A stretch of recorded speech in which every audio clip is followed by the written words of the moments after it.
আমার কোটি কোটি দণ্ডবত প্রণিপাত। নমস্তুতে ব্যাস বিশাল বুদ্ধে ফুল্লার বিন্দায়ত পত্র নেত্র যেন দয়া ভারত তৈলপূর্ণ প্রজ্বালিত জ্ঞানময় প্রদীপ। প্রতিটি সম্বোধন করছেন ব্যাস বিশাল বুদ্ধে, বিশালা বুদ্ধি যস্য, যার বুদ্ধি বিশাল বুদ্ধি। সমস্ত মুনিদের যে মুনিগণ বেদ মন্ত্র স্মরণ করেছিলেন, সেই সমস্ত মন্ত্রকে সংগ্রহ করে বেদ সংকলন করা, চারি বেদ, উপনিষদ, বেদাঙ্গ, বেদান্ত দর্শন এবং বেদার্থ যাতে সহজে আমাদের কাছে উপলব্ধ হয়, তার জন্য মহাভারত এবং 18খানি পুরাণ। বিশাল মহাভারতে আবার পরিশিষ্ট হরিবংশ বিশাল এতগুলি কাজ করেছেন, তাই বিশাল বুদ্ধি হবে না? 18টা পর্ব মহাভারতে 1,10,000 শ্লোক, এইরকম 18টা পুরাণেরও বহু বহু শ্লোক, বিশাল বেদান্ত দর্শন। তাই নমস্তুতে ব্যাস, হে ব্যাসদেব তোমাকে নমস্কার জানাই। গ্রন্থকর্তা ব্যাসকে নমস্কার জানাচ্ছেন মঙ্গলাচরণে পূর্বে। নমস্তু, তোমাকে প্রণাম হয়। বিশাল বুদ্ধি, কেমন সুন্দর একটা বিশেষণ দিলেন। ফুল্লার বিন্দায়ত পত্র নেত্র। অরবিন্দ মানে পদ্ম, ফুল্ল মানে প্রস্ফুটিত, আয়ত মানে বিস্তৃত, নেত্র মানে চোখ। পদ্মের পাপড়ি যেমন বিস্তৃত, ঠিক পদ্মের পাপড়ির মতন বিশাল নয়নকার ব্যাসদেবের কৃষ্ণ দৈবায়ন ব্যাস। আসল নাম কিন্তু কৃষ্ণ, দ্বীপে জন্মেছিলেন বলে তাকে বলা হয় দৈবায়ন। বেদকে ভাগ করেছিলেন বলে তার নাম বেদব্যাস। বেদকে বিস্তার করেছেন, ব্যাস মানে বিস্তার করা, সমাস মানে সংক্ষেপ করা, আর ব্যাস মানে বিস্তার করা। আমরা ছেলেদের সমাজ লিখতে দিই না, ব্যাস বাক্য সহ সমাজ নির্ণয় করো, তার মানে সমাজটা ছোট করা আছে, ওটা বড় করে দাও। তাহলে ব্যাস মানে বিস্তার করা, সমাজ মানে ছোট করা। তাহলে ব্যাসদেব কি করেছেন? বেদব্যাস, বেদকে বিস্তার করেছেন, তাই বেদব্যাস। নমস্তুতি ব্যাস বিশাল বুদ্ধে, তোমার বিশাল বুদ্ধি, হে বিশাল বুদ্ধি ব্যাসদেব তোমাকে নমস্কার জানাই। ফুল্লার বিন্দায়ত পত্র নেত্র, প্রস্ফুটিত পদ্ম ফুলের পাপড়ির মতন তোমার টানা টানা চোখ। যেন দয়া ভারত তৈলপূর্ণ প্রজ্বালিত জ্ঞানময় প্রদীপ। যেন মানে যাহার দ্বারা, দয়া সেই তোমার দ্বারা প্রজ্বালিত হয়েছে। কি জ্ঞানময় প্রদীপ। তুমি একটা জ্ঞানের প্রদীপ জ্বেলেছ, যেন দয়া প্রজ্বালিত জ্ঞানময় প্রদীপ। ভারত তৈলপূর্ণ, প্রদীপটা যাতে জ্বলে তা যদি কি করতে হয়? তেল দিতে হয়। তাহলে জ্ঞানের প্রদীপ কোনটা? গীতা হলো জ্ঞানের প্রদীপ। তা প্রদীপটা জ্বলবে কি করে? তেল না থাকলে জ্বলবে? কি তেল না? মহাভারত তৈল দিয়ে জ্ঞানের প্রদীপ জ্বেলে দিয়েছেন। প্রদীপ কি করে? আপনার ঘরটা একবারে ঘুটঘুটিয়ে অন্ধকার, আপনি ছিলেন না 1 বছর 2 বছর ধরে বাড়িতে, ঘরে কপারটা খুঁজতে তো ভয় লাগে, বাবা সাপ আছে না বিচ আছে কি জানি না বাবা, ঘরটা খুলতে ভয় লাগবে। কিন্তু যেই একটা সুইচে টিপে দিলেন, লাইটটা জ্বলে গেল, তড়িৎ বাতি জ্বলে গেল, সঙ্গে সঙ্গে দেখবেন সাপ বিছে ওরা বেরিয়ে আসবে, তো অন্ধকারের জীব তো ওরা তাড়াতাড়ি থাকবে, আলো দেখলেই পালিয়ে আসবে, বাড়ি পালিয়ে আসবে। তেমনি আমার হৃদয় ঘরে কত সাপ কত বিছে আছে বলুন দেখি। হৃদয় ঘরটা ঘুটঘুটে অন্ধকার, এক জন্মের নয় কোটি কোটি জন্মের অন্ধকার আছে আমার এই হৃদয় ঘরেতে। কত সাপ বিছে ঢুকে আছে, সেগুলো যাবে কি করে?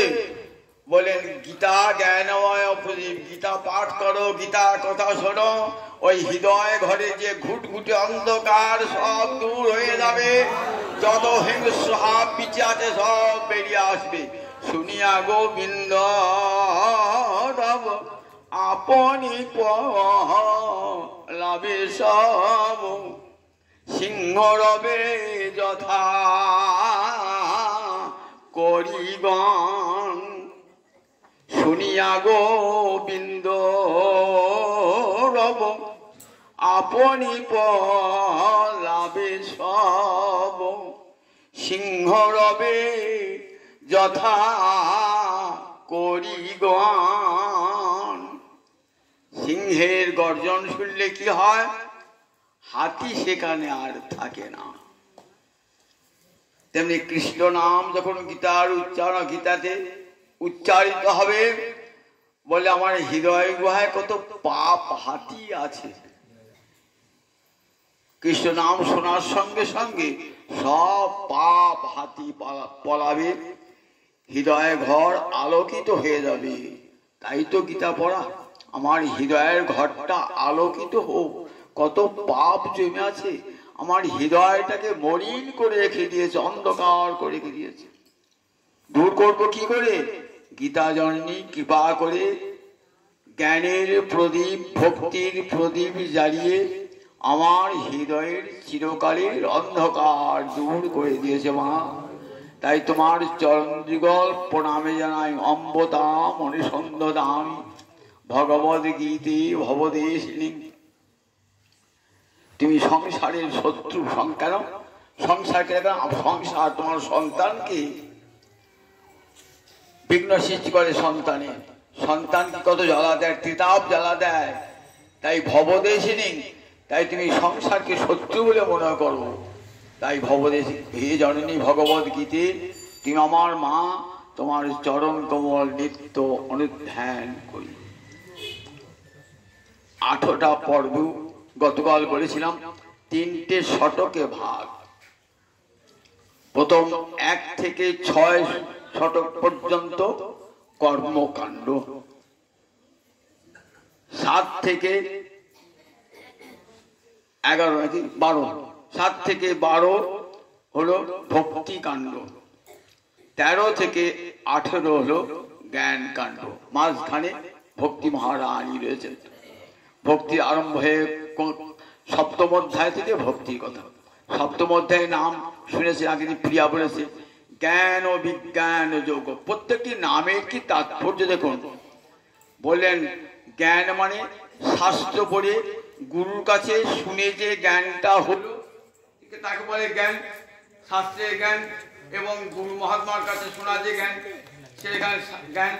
আর বিজ্ঞান বিশেষ জ্ঞান, বিজ্ঞানের ফলে কি অনুভূতি হয়।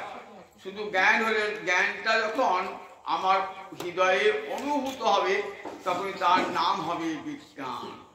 অর্থাৎ একদিকে জ্ঞান, আবার সঙ্গে সঙ্গে জ্ঞানের অনুভূতিটাও হৃদয়ে হবে। গীতা এমনই না, দেখুন ওষুধ দিচ্ছেন, আমার ওষুধটা খাইও দিচ্ছে।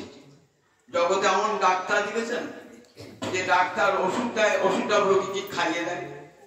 কিন্তু দেখুন গীতার ভগবান ওষুধ দিয়েছেন, ওষুধটাও আমাদেরকে খাইয়ে দিচ্ছেন, যাতে আমাদের এই যে চিরকালের ব্যাধি, সেই ব্যাধি যেন দূর হয়ে যায়, তাপত্রয় যেন চিরকালের জন্য দূর হয়ে যায়। তাই 9ম অধ্যায়ের নামই হলো জ্ঞান ও বিজ্ঞান যোগ।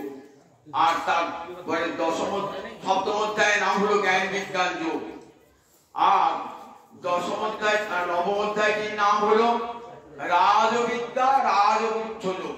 মাঝখানে আছে অক্ষর ব্রহ্ম যোগ। এই সপ্তম অধ্যায় থেকে ভক্তির জয়যাত্রা শুরু হয়েছে। সপ্তম অধ্যায়ে আগে তিনি শুনেছেন তো প্রিয়ার কাছে বলেছেন, 4 প্রকার লোক আমাকে ভজে, আর্ত, জিজ্ঞাসু, অর্থার্থী আর জ্ঞানী। আর 4 প্রকার লোক ভজে, আর ভজে না 4 প্রকার লোক। 4 প্রকার লোক ভজে আর 4 প্রকার লোক ভজে না। আর যারা যারা ভজে না তাদের কথা বলবো। আগে দিন ফিরে ফিরে কারা কারা ভজে? আর্ত, জিজ্ঞাসু, অর্থার্থী, জ্ঞানী, এই 4 প্রকার লোক ভজে। আর কারা কারা ভজে না? নমাং দুষ্কৃতমূলা প্রবদ্ধন্তে নরাধমা মায়া জ্ঞানম অপহৃতা আর আসুরং ভাবম আসি। এই 4 প্রকার লোক আমাকে ভজে না, এরা দুষ্কৃতী। আর আগেরটা বলছেন 4 প্রকার লোক ভজে তারা সুকৃতি অর্জুন। আর্ত, জিজ্ঞাসু, অর্থার্থী আর জ্ঞানী এরা সুকৃতি না, এরা সুন্দর কর্ম পূর্ব জন্মে করে এসেছে, তাই এরা এই 4 প্রকার লোক আমাকে ভজে। আর এরা দুষ্কৃতি ন, নমাং দুষ্কৃতি ন, নমাং প্রবদ্ধন্তে দুষ্কৃতি ন। 4 প্রকার লোক আমাকে ভজে, এরা দুষ্কৃতিকারী, এদের পূর্ব জন্মের অনেক দুষ্কর্ম আছে। সেই 4 প্রকার লোক কারা? তা বলেন, নমাং প্রবদ্ধন্তে মূঢ়া, যারা মূঢ় অর্থাৎ মোহযুক্ত, যারা মূঢ় কাজকে বলে সংসার মোহেতে যারা আচ্ছন্ন হয়ে রয়েছে। দেখবেন মোহটা কোথেকে আসে? একদিন বলছি তমগুণ থেকে মোহের কি হচ্ছে, তমগুণ থেকে মোহের উৎপত্তি হয়। যারা তমগুণী তার যারা খাবার জন্য পৃথিবীতে বেঁচে আছে, খাওয়ার জন্য পৃথিবীতে বেঁচে আছে। কেন গো? ভালো মন্দ খাবার জন্য বেঁচে আছি বলে যারা জানে খাবার জন্য বেঁচে আছে, শুধু খাবার জন্য, এই জাতীয় লোক যারা মূঢ় বলে তারা আমাকে ভজে না। বলে ভালো করে খাবি দাবি সংসার করবি, আবার কৃষ্ণ হইবি কি? বলে এই মূঢ় যারা তারা আমাকে ভজে না, একবারে অবিবেকী, ভগবান কি জানেই না তারা। এই শ্রেণী মূঢ় লোক আছে, মোহগ্রস্ত হয়ে রয়েছে। তমগুণী মানুষেরা অবিবেকী, এদের হৃদয় একবারে জমাট অন্ধকার, এরা একবারে পশুরই তুল্য।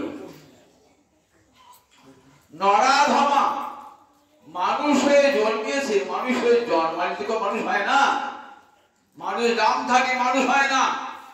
2 হাত 2 পা থাকলেই মানুষ হয় না। পশু পাখি জন্মে থেকেই পশু পাখি, তরুলতা জন্মি তরুলতা, কিন্তু মানুষ চেষ্টা করে মানুষ হয়। মনুষ্যত্ব চেষ্টা করে অর্জন করতে হয়, তবে মানুষ হয়।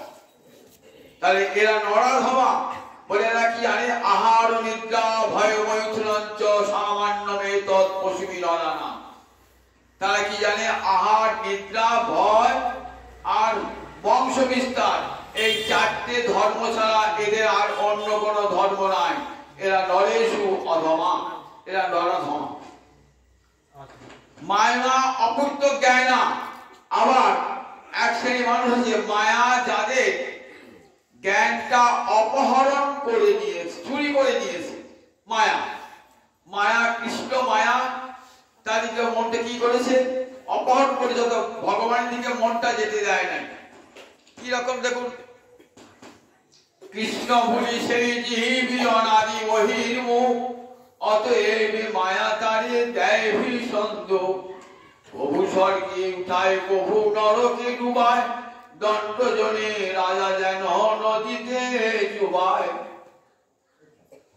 কৃষ্ণ বহির্মুখ জন জগতে অসংখ্য। কেন? আমাদের উপনিষদে ঋষি বলেছেন যে দেখো, পরাঞ্চি খানি ব্যতিনত স্বয়ং, আমাদের মুখগুলি সব ভোগ্য বিষয়ের দিকে জগতে, ভগবানের দিকে মুখ নাই। আমাদের মুখগুলো রয়েছে কোন দিকে? আমাদের সমস্ত ইন্দ্রিয়গুলো কোন দিকে? না ভোগের দিকে। রূপ রস শব্দ গন্ধ স্পর্শ এই পঞ্চ বিষয় ভোগ করবার জন্য আমাদের সব ইন্দ্রিয়গুলো পরাঙ্গমুখ, ভগবন্মুখী নয়। এই পরাঙ্গমুখ ইন্দ্রিয়কে গোবিন্দমুখী করেন কে? গুরুদেব এবং সাধু। পরাঙ্গমুখ ইন্দ্রিয়কে গোবিন্দমুখী করেন। যারা গুরু কৃপা পায় নাই, যারা সাধু কৃপা জীবনে হয় নাই, তারা সব বহির্মুখ, তারা সংসার ভোগ করবার জন্য এসেছে। বলেন মায়া অপূর্ত জ্ঞান, তারা মায়া তাদের জ্ঞান অপহরণ করেছে, তারা ভগবান কি জানে না। আর আসুরাং ভাব আশ্রিতা, আর এক শ্রেণী মানুষ আছে আসুরিক ভাবকে আশ্রয় করেছে। দেখবেন ষষ্ঠ অধ্যায়ে গীতার নাম, ষোড়শ অধ্যায় গীতার নাম, অধ্যায়টির নাম দৈবাসুর সম্পদ বিভাগ যোগ। ওখানে অসুর কারা কারা বলা আছে, দেখবেন কারা কারা অসুর। অসুর খোঁজবার জন্য আমাকে পাতালে নামতে হবে না, যে পাতাল দিকে দেখে যাওয়া অসুর কোথায় আছে। দেবতারা স্বর্গে থাকে, অসুররা পাতালে থাকে। ঠিক আছে, একবার বলে এইখানে দেখো, এই ধরার মাঝি স্বর্গ নর, কোথায় স্বর্গ কোথায় নর? ধরার মাঝি স্বর্গ নর। এখানে সুর আছে, এখানে অসুর আছে। দেখবে কত মানুষ, মানুষের চাহানি গৌরা আছে। বলে তারা অসুরের মতন তাদের ব্যবহার। কি করে পরের ক্ষতি করব, রাগ হিংসা ক্রোধ বিদ্বেষ তাদের অন্তরে, এবং তারা পরের অমঙ্গল করবার জন্য সব সময় ব্যস্ত। বলে এরা তো আসুরিক ভাব আসে। জীব হিংসা থেকে আরম্ভ করে প্রাণী হিংসা থেকে আরম্ভ করে সব রকম তারা করে। এই চার প্রকার লোক আমাকে ভজে না, কিন্তু এই চার প্রকার লোক ভজতে পারে। বললেন দেখো ভগবান আশ্বাস দিচ্ছে, চার প্রকার লোক দুষ্কৃতিকারী হলেও ভজতে পারে। যদি সাধু কৃপা গুরু কৃপা জীবনে ঘটে যায় না, সাধু কৃপা গুরু কৃপা, ব্রহ্মাণ্ড ভমিতে ভমিতে কোন ভাগ্যবান জীব গুরু কৃষ্ণ প্রসাদে পায় ভক্তিলতা। গুরু কৃষ্ণ প্রসাদে যখন ভক্তিলতা বীজ কোন কোন সাধু মহাত্মার কৃপা পেয়ে হয়ে যায়। কি রকম দেখুন, গীতায় ভগবান বলছেন নবমেতে বলেন, অপিচে সুদুরাচার ভজতে মাম অনন্য ভাব। সাধুরে বস মন্তব্য সম্যক ব্যবসিত হিংস। উনি কোথাও শুনেছেন যে দুরাচারী জ্ঞানী হয়, দুরাচারী কর্মী হয়, দুরাচারী যোগী হয়? কিন্তু গীতা এমনই না। গীতা সবাই কি মা তো ছেলের দোষ ধরেন না, ছেলেটা পাগল খারাপ হয়ে গেছে, নষ্ট হয়ে গেছে, তাকে সৎপথে আনতে হবে। সব মায়ের বাবা বাবার বাড়িতে খেলিয়ে দাও, আর মা বলে না না ওকে ভালো করে আনো না। মা কত ভালোবাসা দিয়ে স্নেহ দিয়ে তাকে আবার ঘরে ফিরিয়ে আনবার চেষ্টা করেন। মায়ের মন আর বাবার মন দুরকম পৃথক হয়ে যায়। মা যে না ছেলেকে বাড়িতে খেলিয়ে দেবো, ওকে ভালো করে যাবো, ভালো করতে হবে। বলছে অপিচে দুরাচার হোক না, ও দুরাচার হোক না কেন, অপিচে শুক্র ভজতে বা অনন্য ভাব। একবার যদি কৃষ্ণ বলে ডাকে, কৃষ্ণ তোমার হই যদি বলে একবার, ভববন্ধ হইতে কৃষ্ণ তারে করেন পার। ওই দেখো পুতলা তো হিংসার প্রতি, হিংসা দিয়ে তার দেহটা গড়া। গোবিন্দ কি তাকে কৃপা করেন নাই? গোবিন্দকে এমন কৃপা করেছেন যে কৃপাটা সাধুরাও পায় না, সাধুরাও পায় না। ওনার গোলকপতি দান করেছেন, দিতে গেলেন বিষ, পেয়ে গেলেন অমৃত। এমন ভগবান যে বিষ দিলে অমৃত পাওয়া যায়। আচ্ছা বলুন দেখি জগতে এমন কোন ভগবান আছে যে বিষ দিলে অমৃত পাওয়া যায়? দেখাতে পারবেন বিষ দিলে অমৃত পাওয়া যায়? গোবিন্দময় এমন ভগবান যে বিষ দিলে আপনাকে অমৃত দেবে, বিষ দিলে অমৃত দেবে। পুতনা বিষ দিয়েছিল, ভগবান তাকে অমৃত দান করলেন। কোথায় নিয়ে গেলেন? গোলকে ধাত্রী গতি দান করলেন, মায়ের সমান গতি দান করলেন।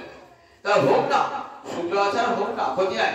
শুধু দুরাচার নয়, অপিচে সুদুরাচার ও উচ্ছেদ মানে যদি, যদিও সে সুদুরাচারী, কিন্তু যদি আমাকে একবার ভজন করে, কেমন অনন্য চিত্ত হয়ে, যে কৃষ্ণই সব, সব আমি কৃষ্ণ ভজনই করবো, আর অন্য কোনো ভজন করবো না, কৃষ্ণ চরণ ছাড়া কোথাও যাবো না, যদি অনন্য ভাগ হয়, তাহলে সাধুরেব সমন্তব্য, তাকে সাধু বলেই মনে করবে।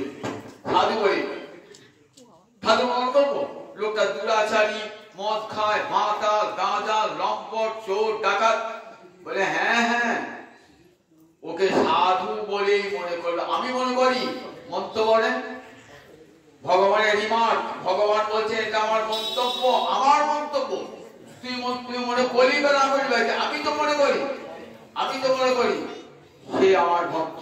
অভিজে শুক্রাচার ভজতে আমার অন্য ভাব, সাধু, আমি তাকে সাধু বলেই মনে করি। সাধু নেব সমন্তব্য, কেন তুই সাধু বলে বলে করো? সম্যক ব্যবসিত হিংস, সম্যক রূপে তার চিত্তটা আমাতে পর্যবসিত হয়েছে। এই ব্যবসিত কথাটা আমরা প্রথম দেখতে পাই এই গীতার 2য় অধ্যায়, ব্যবসায়াত্মিকা বুদ্ধি রেখে হোক নন্দন। ব্যবসায়াত্মিকা যে বুদ্ধি কেমন হয়? এক, আর অন্য জায়গা যায় না। ব্যবসায়িকা বুদ্ধি মানে ব্যবসাদারী বুদ্ধি নয়, কিন্তু ব্যবসায়াত্মিকা, এর দার্শনিক পরিভাষা। ব্যবসায়াত্মিকা মানে একনিষ্ঠা, মনটা আর কোথাও যাবে না। ব্যবসায়াত্মিকা বুদ্ধির একে হোক নন্দন, বলে ব্যবসায়াত্মিকা বুদ্ধিটা এক হয়। আর বললেন যারা অব্যবসায়ী তাদের বহু শাখা, বহু বুদ্ধিটা বহু জায়গায় ছড়ানো ছিটানো থাকে। আর ব্যবসায়াত্মিকা বুদ্ধি রেখে হওয়া পুরনন্দন, হে পুরনন্দন ব্যবসায়াত্মিকা বুদ্ধিটা এক বলে সম্যক ব্যবসিত, আমার চরণে তার মনটা সম্যক রূপে বসেছে, তাই থেকে সাধু বলে মনে করি। বলেন ক্ষিপ্রং ভবতি, বলে ওকে অসাধু দেখছো তো, ও সাধু হয়ে যাবে খুব তাড়াতাড়ি। ক্ষিপ্রং খুব তাড়াতাড়ি, ভবিষ্যৎই বললেন না, পরে হবে বললেন না, বর্তমানকালে কিটা দিলেন ভবতি, ভবিষ্যৎই বলি বিলম্ব হবে তো, বলেন শীঘ্রই সে কি হবে? ক্ষিপ্রং ভব ধর্মাত্মা, শীঘ্রই সে, যখন কৃষ্ণ মন্ত্র কানে ঢুকেছে না, তখন শীঘ্রই সে ধর্মাত্মা হয়ে যাবে। ক্ষিপ্রং ভবতি ধর্মাত্মা। রাধামচন্দ্র বাবাজি রাস্তায় যাচ্ছেন, একটা কুষ্ঠ রোগী পড়ে আছে। রাধামচন্দ্রকে বলুন দেখি, রামদাস বাবাজি গুরুদেব রাধারমন চরণ দাস বাবাজি যিনি বৃক্ষকে হরিনামে নাচিয়েছিলেন, রাধারমন চরণ দাস বাবাজি বলছেন রাস্তা একটা কুষ্ঠ রোগী পড়ে আছে। রামদাস বাবাজি রাধারমন চরণ দাস বাবাজিকে চরণ ধরেছে আমার সঙ্গে সঙ্গে, বলছেন দেখ তুই পূর্ব জন্মে বহু পাপ করেছিলি, বহু মানুষ খুন করেছিলি, বহু রমণীর মর্যাদা হরণ করেছিস তুই, মদ্যাদি পান করেছিস তুই, আবার ইহ জন্ম করেছিস অনেক পাপ। তাহলে তাই দেখ তার ফলে দুষ্ট ব্যাধি তোর শরীরকে আক্রমণ করেছে, জড়িয়ে ধরেছে। ঠাকুর তুমি আমার ওই রোগটা ভালো করে দাও। বলছে আমি ভালো করবার কে? তুই একবার গৌর হরির নাম কর,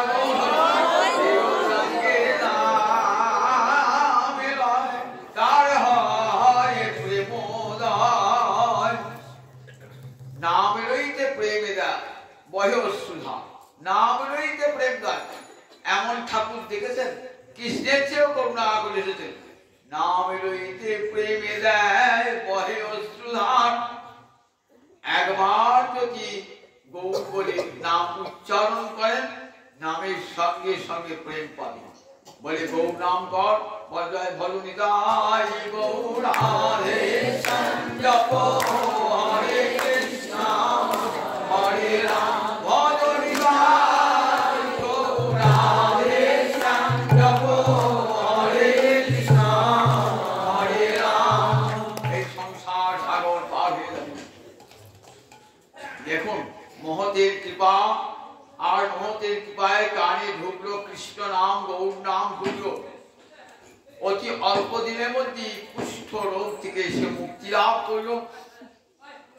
রাধা চন্দ্রানী তার গৃহেতে উৎসব করলেন, প্রসাদ ভোজন করলেন, সকলকে প্রসাদ ভোজন করালেন।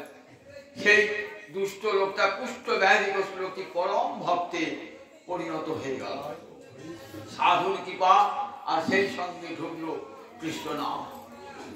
আমরা যার মহাপুর যখন দক্ষিণ দেশ যাচ্ছে না, বাসুদেব পুষ্টি, সেই তার সারা অঙ্গ গলে পড়ছে, সবাই ঘেন্না করে তাকে, আর মহাপুর তাকে আলিঙ্গন দান করেছিলেন, দিব্য দেহ লাভ হয়ে গেল বাসুদেব পুষ্টি।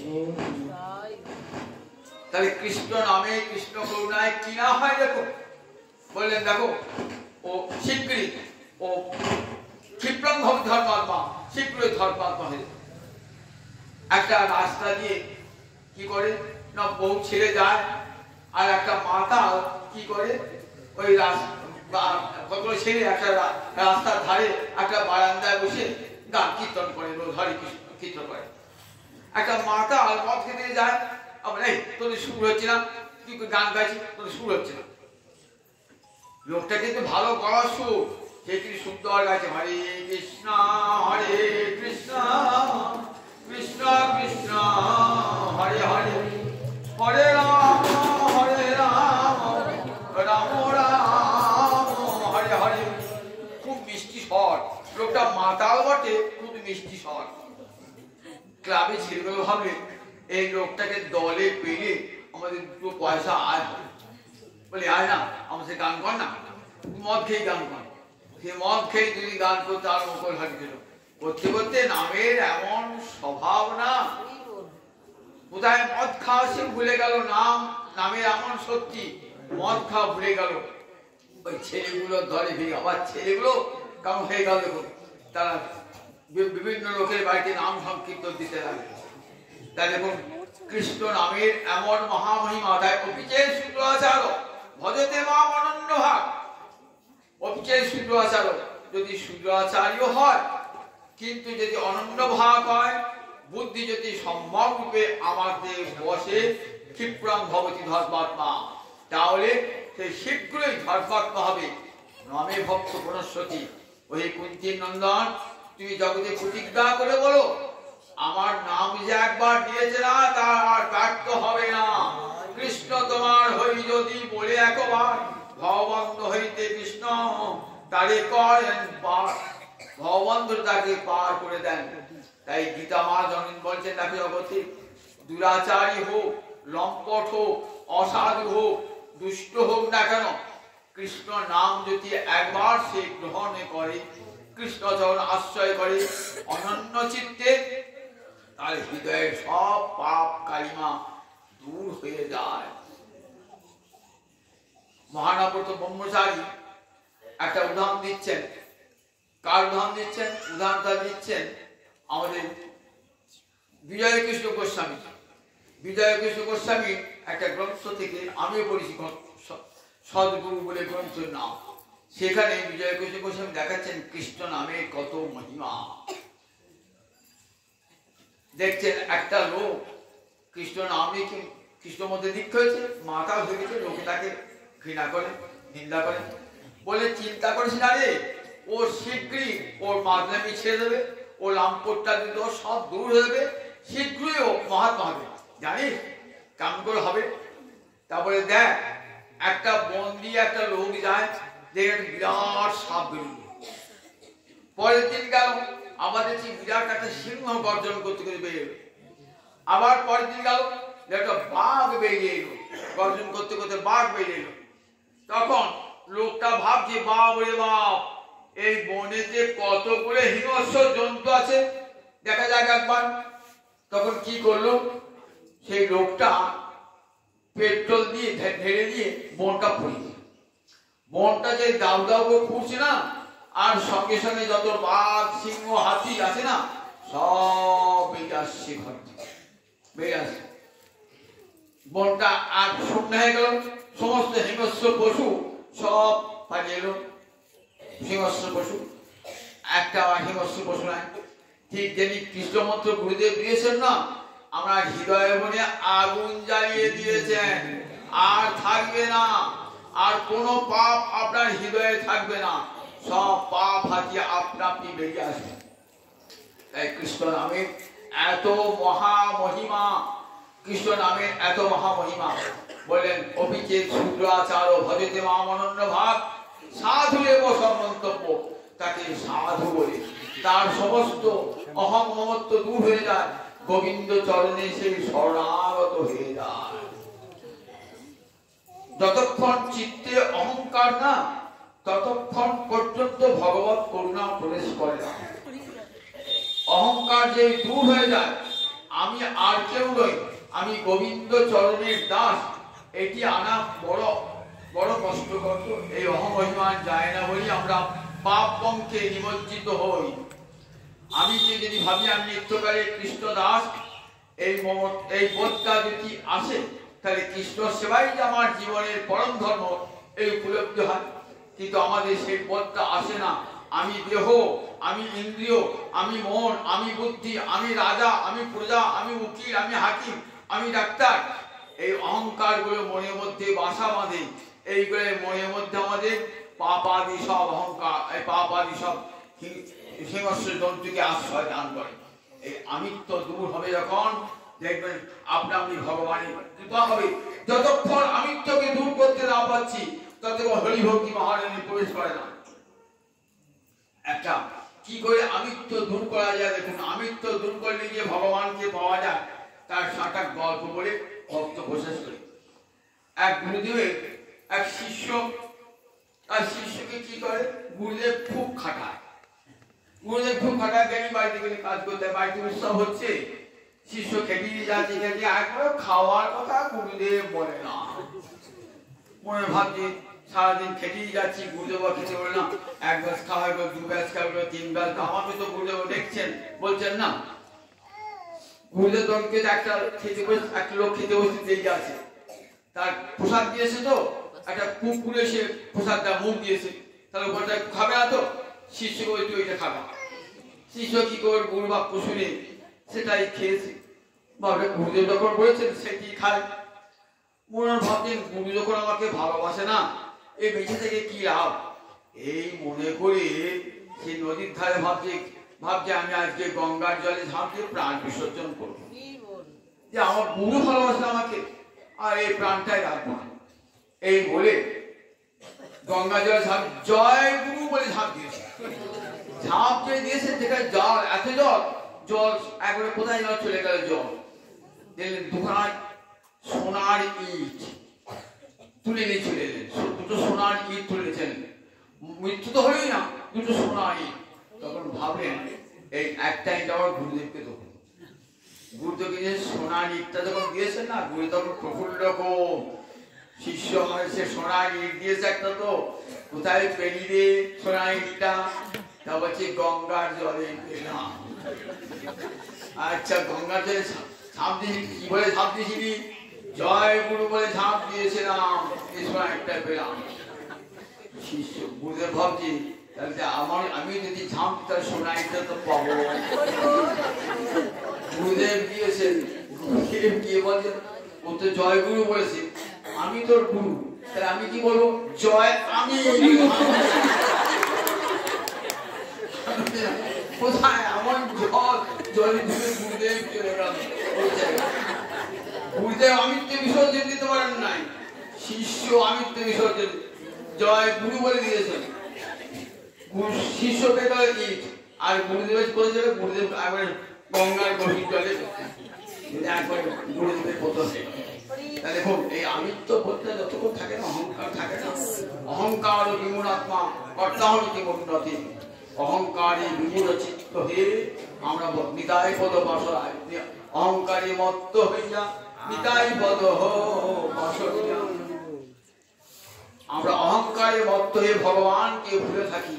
গীতা বলেছেন সমস্ত অহংকার পরিত্যাগ করি, গোবিন্দ চরণে শরণাগতি গ্রহণ করি, জীবন মানব জীবন ধন্য করো।